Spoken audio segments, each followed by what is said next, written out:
ஆதியாகமம் 23 அதிகாரம். சாராள் 127 வருஷம் உயிரோடு இருந்தாள். இவ்வளவே சாராளுடைய வயது.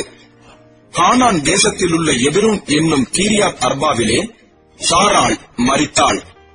அப்பொழுது ஆபிரகாம் வந்து சாராளுக்காக புலம்பி அழுதான். பின்பு ஆபிரகாம் பிரேதம் இருந்த இடத்திலிருந்து எழுந்து போய் ஏத்தின் புத்திரரோடே பேசி, நான் உங்களிடத்தில் அந்நியனும் பரதேசியுமாய் இருக்கிறேன்.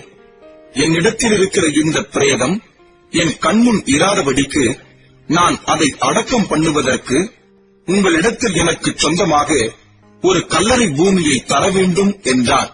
அதற்கு ஏத்தின் புத்திரர் ஆபிரகாமுக்கு பிரதியுத்தரமாக, எங்கள் ஆண்டவனே, நாங்கள் சொல்லுகிறதை கேளும். எங்களுக்குள்ளே நீர் மகா பிரபு. எங்கள் கல்லறைகளில் முக்கியமானதிலே பிரேதத்தை அடக்கம் பண்ணும். நீர் பிரேதத்தை அடக்கம் பண்ண எங்களில் ஒருவனும் தன் கல்லறையை உமக்கு தடை செய்வதில்லை என்றார்கள்.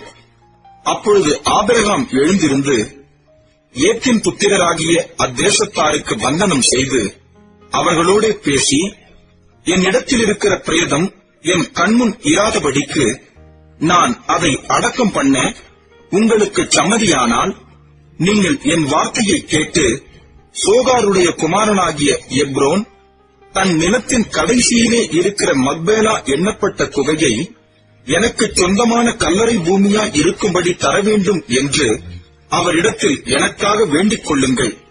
அது பெருமான விலைக்கு அவர் அதை தருவாராக என்றார்.